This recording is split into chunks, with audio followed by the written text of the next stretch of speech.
Bonjour tout le monde, bon café, j'espère que vous avez passé une bonne nuit et que ce café du matin vous fait du bien, on en a besoin. Pas juste du café, mais du Bible and Coffee, du Coffee and Bible, yes. Bienvenue à ceux qui sont là avec moi ce matin, de bonne heure. Trop bien, hello Fifi. Trop cool de vous retrouver. J'espère que votre nuit n'a pas été trop courte.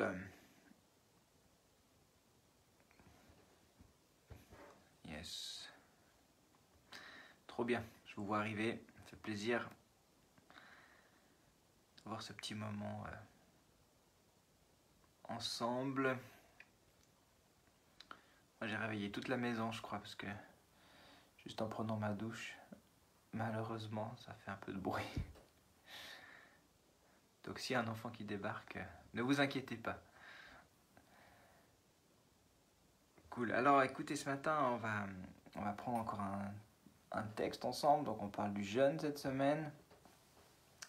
Et puis on va prendre un texte ce matin que j'aime beaucoup, qui est dans 2 Chroniques au chapitre 20.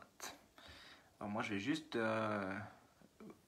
lire quelques versets du chapitre 20 au fur et à mesure de ce petit moment.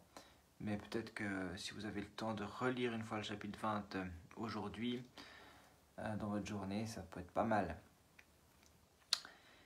Donc, en fait, c'est l'histoire, une histoire parmi d'autres, du roi Josaphat. C'est Josaphat parce qu'il était très fat, le gars. Mais non, je suis d'humeur rieuse ce matin. Non, j'arrête. Bon, en fait, une grande armée arrive contre Josaphat. Une foule nombreuse s'avance contre lui.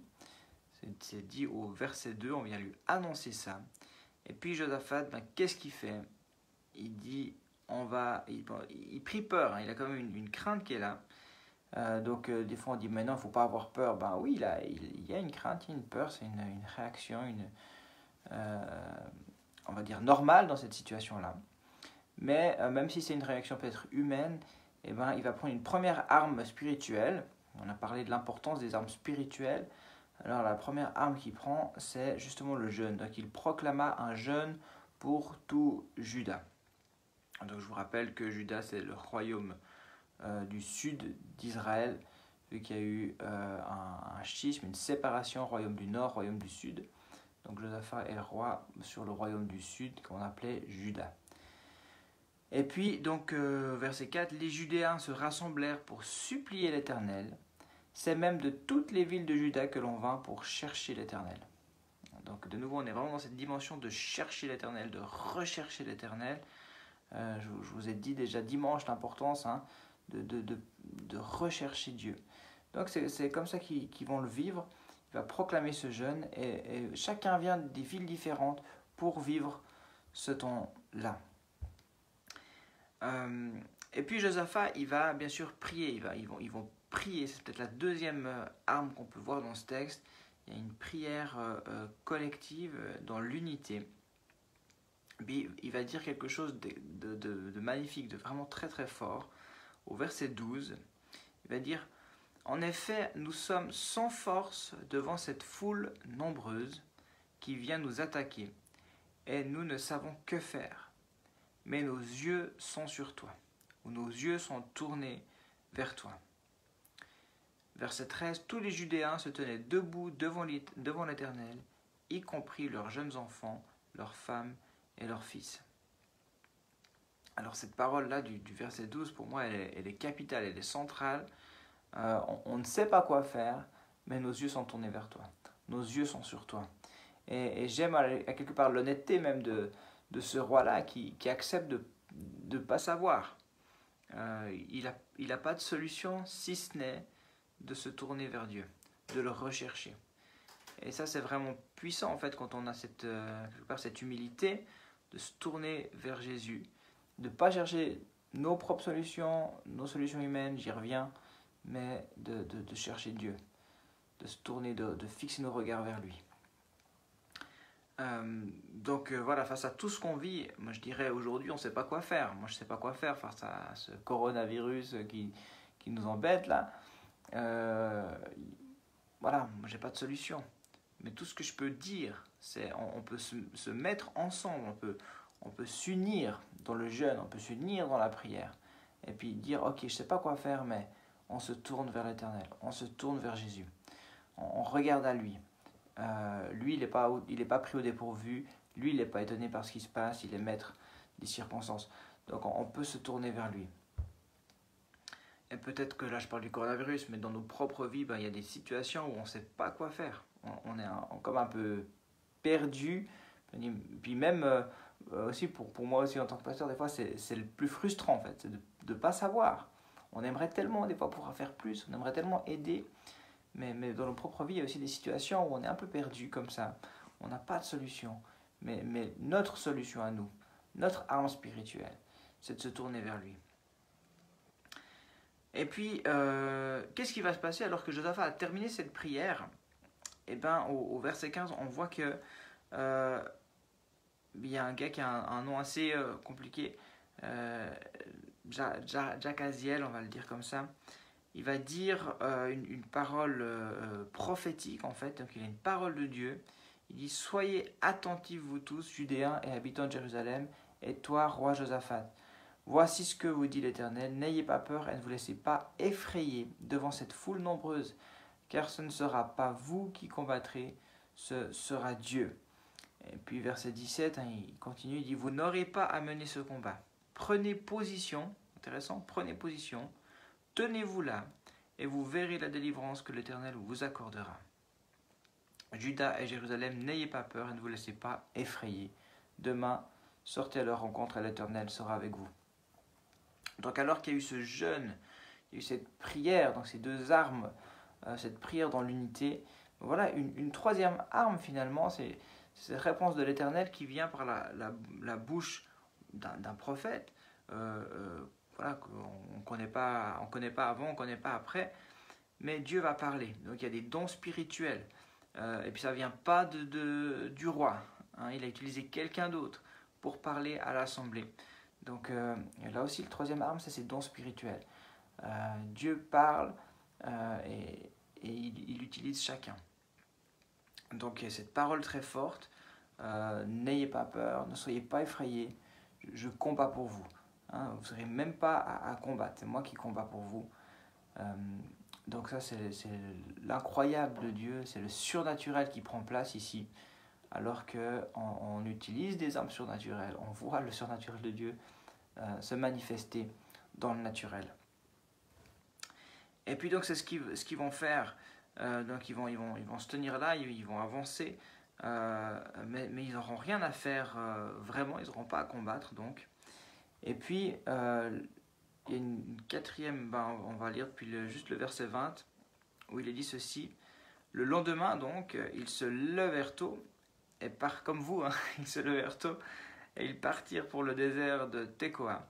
Au moment de leur départ, Josaphat se tint debout et dit « Écoutez-moi, Judéens et habitants de Jérusalem, ayez confiance en l'Éternel votre Dieu, et vous serez affermis. » Une belle parole aussi, je crois qu'on peut prendre pour nous. Hein. Il était inspiré, ce roi. « Ayez confiance en l'Éternel votre Dieu, et vous serez affermis, vous serez assurés, vous serez rassurés. » Et il dit ensuite, ayez confiance en ses prophètes et vous réussirez.